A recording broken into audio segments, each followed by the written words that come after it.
Guys, I'm sorry. No, seriously, I'm really sorry. For much of the past week, I've been working on this video over and over. Like, I would finish it, and then I'd scrap it, and then I'd finish it again, and then I'd scrap it again, and it would just go on and on and on. It's taken me longer than it should have to get this video up, but there are two reasons for that. First of all, even though commentary is the basis of my channel, I suck at it sometimes. It's a skill I'm trying very hard to refine still. It's just how it is. The second reason being, and the one that's definitely more important, is that I know that what I have to say here isn't going to sit well with some of you, because the Sonic community is split down the middle over the reception to Sonic Frontiers. They are particularly fierce about it right now. One side of it is very excited and optimistic over what they've seen for the game. The other side is worried about the state it's in. And if you want to know where it is I stand, I'm on the side of those worried about Sonic Frontiers. You might have already guessed that much, hence the thumbnail and the title of the video. But I've been very reluctant to get this video up because I know it's not going to sit well with some of you. In fact, I can already tell this is going to cost me some subscribers. And I understand. I really do. I know you guys are tired of the constant negativity leveled towards the franchise. I know you are tired of the misconceptions. I know you wish that people would just relax and enjoy themselves, and I understand. I often feel that way myself. However, I'm also of the belief that honesty is the best policy, and that includes with consumer feedback. There are many of us who really want Sonic Frontiers to be successful. The Sonic series is knocking it out of the park right now. We got amazing movies, we got a Netflix series on the way, we got Sonic Origins coming up, and it promises to be very fun, especially with the new content that's layered on top of the 4 games being re-released.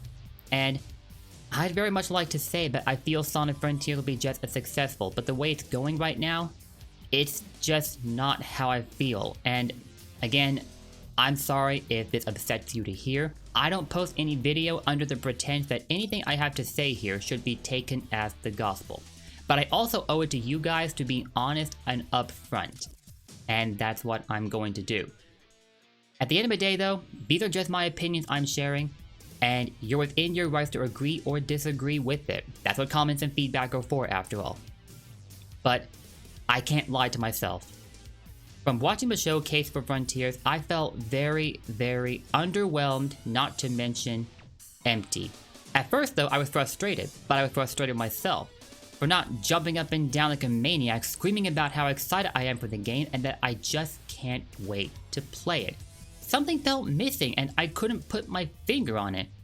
Like, I had my setup ready to go last week so I could react to the showcase from IGN and then post my thoughts afterward, just like I did with the 40-second teaser that Sega had dropped beforehand. But then, I found myself losing the will to even do that.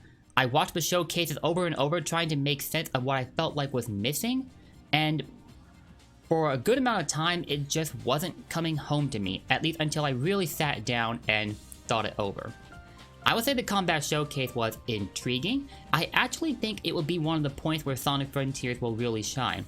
But when it comes to the exploration aspect, which I'm pretty sure is going to make up a sizable chunk of the gameplay, I'm concerned that Sonic Frontiers is going to underperform, and just so you know, I'm not happy saying any of this. I've tried many different ways to present my feedback here in a way that would not annoy anyone, but I'm just going to come right out and say it. I feel Sonic Frontiers is not headed in a healthy direction design-wise. Everything presented so far feels very much at odds with everything else, and it all just builds up to a bland, lifeless setting. Like, I literally felt no life watching the exploration showcase. The combat gameplay was a bit better, but the feeling was still there. Like, when they talked about how they were aiming for a game so revolutionary that it would define any Sonic titles released within the next decade, just like what was done with Sonic Adventure, I was thinking of a game with a direction that would be so dramatically different from the game released before it, that it would be a definite shakeup. A good example, look at Sonic 06 and then Sonic Unleashed. You can see the differences as plain as night and day, which is funny given the theme of Unleashed, right? But seriously, You could tell that Sonic Unleashed went in such a hugely different direction from what was done with Sonic 06, gameplay-wise and everything else.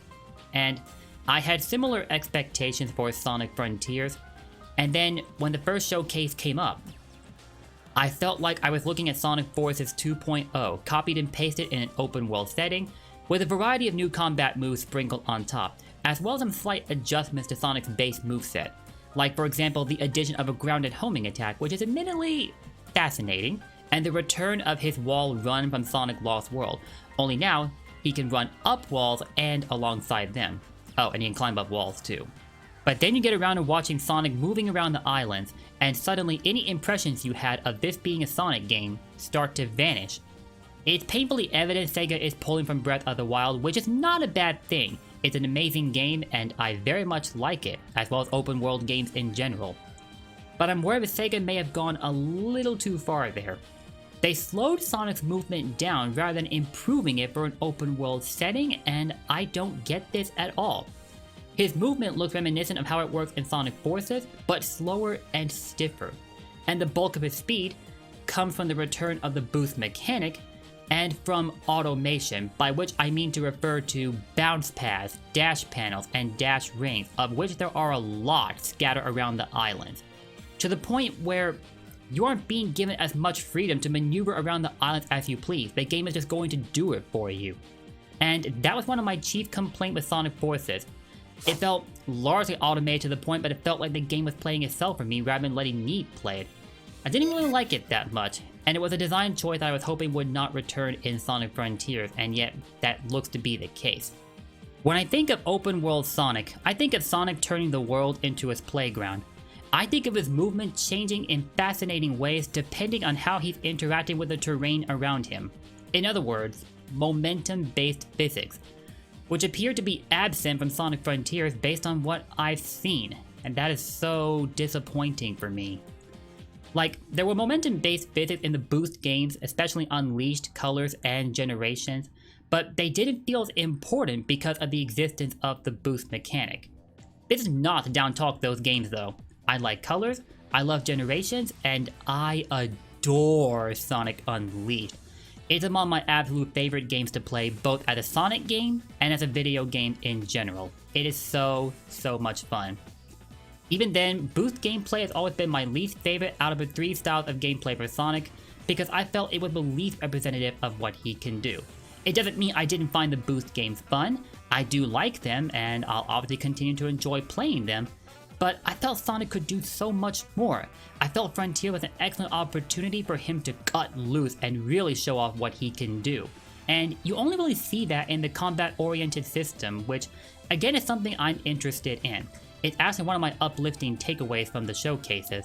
As far as exploration goes, however, man, does it not match up to the hype.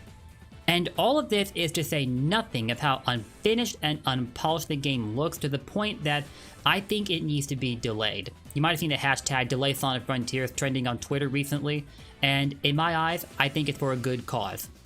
You got objects popping into view in the horizon instead of gradually phasing into view, which looks very jarring. You got unfinished animations, like when Sonic is transitioning from a wall climb to a wall run while scaling a tower, or when he performs one of his combat moves where he finishes by spinning upside down in a tornado, unballed. In a way, it looks like he's losing control of his own momentum, and it doesn't feel entirely representative of Sonic, but I'm gonna avoid being too nitpicky about the animations, though it's probably too late to avoid being nitpicky in general given what this video is about. I don't claim to be an animation expert, and I certainly don't claim to be a game development expert, so don't turn to me with that kind of knowledge. But I will say this, for a game that supposedly spent 3 to 5 years in development, I can't really make a distinction between this game and Sonic Forces. It's not uncommon for assets to be reused in between games. This is something that Sonic has done since the classic era. All the classic games share similar assets, and yet they're designed in ways that each game retains its core identity. For example, you'll never look at Sonic 2 and tell me about that Sonic CD. The same can be said with the Adventure era. Starting with Sonic Adventure and ending with Sonic 06, each game released in that time frame has shared similar assets, but each game is still considered different from one another. Look at Sonic Heroes and tell me that it's Sonic Adventure 2. I dare you. And you can also say this for the Boost games, particularly Unleashed, Colors, and Generations. Similar assets, yet very different games. But right now, I can't make a distinction between Sonic Frontiers and Sonic Forces. Better yet, I can't make a distinction between Sonic Frontiers and Breath of the Wild, which I feel is a real problem here. Nearly everything has been made equivalent between both games. Even the movement speed for both Sonic and Link. They both can't move very fast at all without using outside sources. And call me crazy, but this doesn't feel characteristic of Sonic to me. Does it to you? Now, it's at this point, but I'm pretty sure you're screaming at your monitor or your phone or whatever you're watching this video on. Blake! Chill out! The game does not come out for half a year. This is an early build. Give it time. To which I had this to say. Didn't we take this same approach with Sonic Forces? And what did we get? A game that literally looked no different from the pre-release footage we'd seen. The issue's still there and all. So, I'm sorry, but I'm not interested in taking the wait and see approach with this anymore. The most I am willing to do is wait to see what else we're going to get for this game, because throughout all of June, we're going to get a multitude of showcase for Sonic Frontiers, including at the Summer Game Fest later this week. So that's the best I'm willing to do.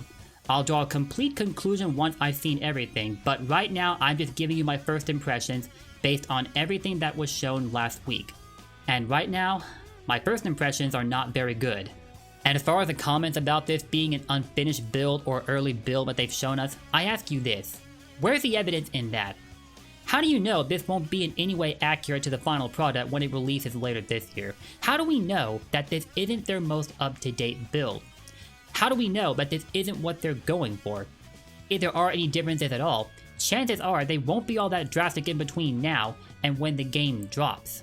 And if they are going to make changes, they best do it quickly, because that amount of time goes by a lot faster than you think, even for game developers.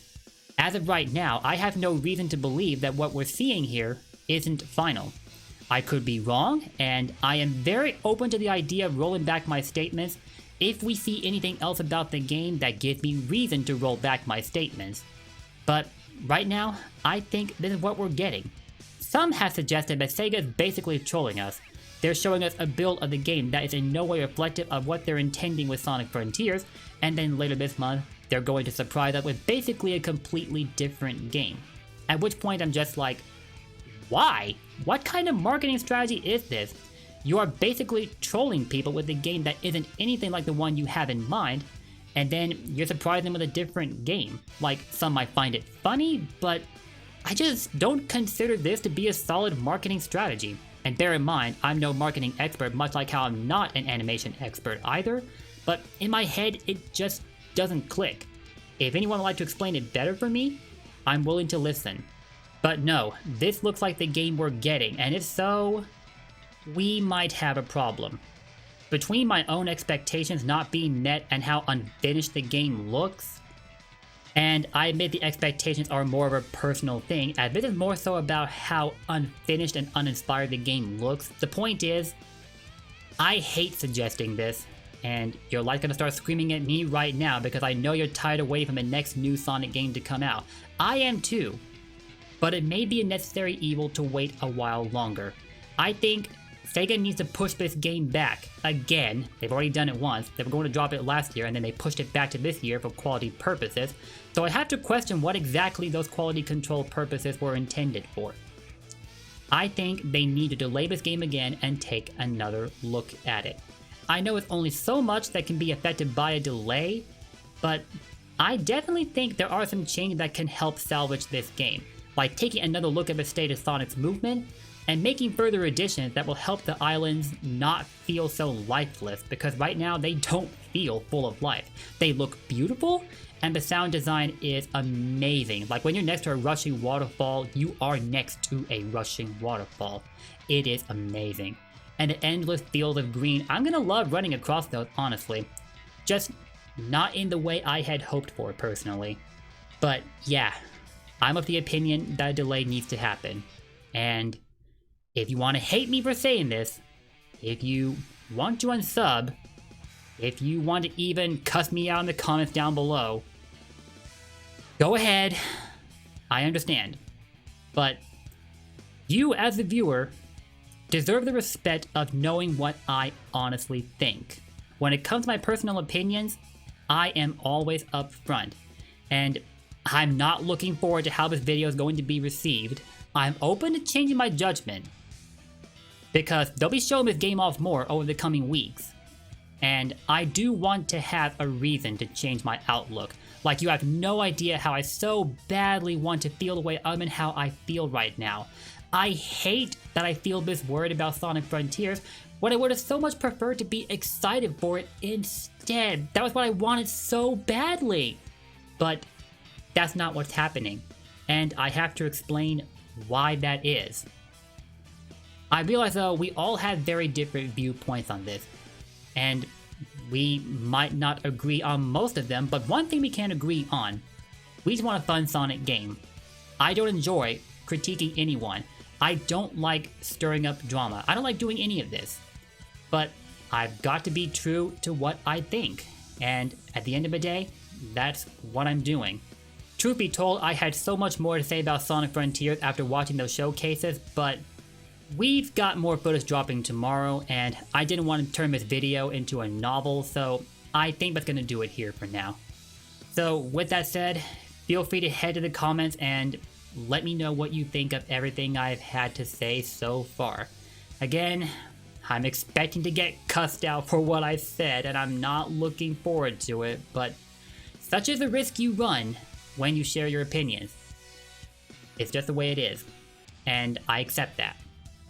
But this is what I think, and I am curious to know what you think about Sonic Frontiers, so let me know your feedback in the comments, and I will see you next time with a video that hopefully won't take a week long to put out there.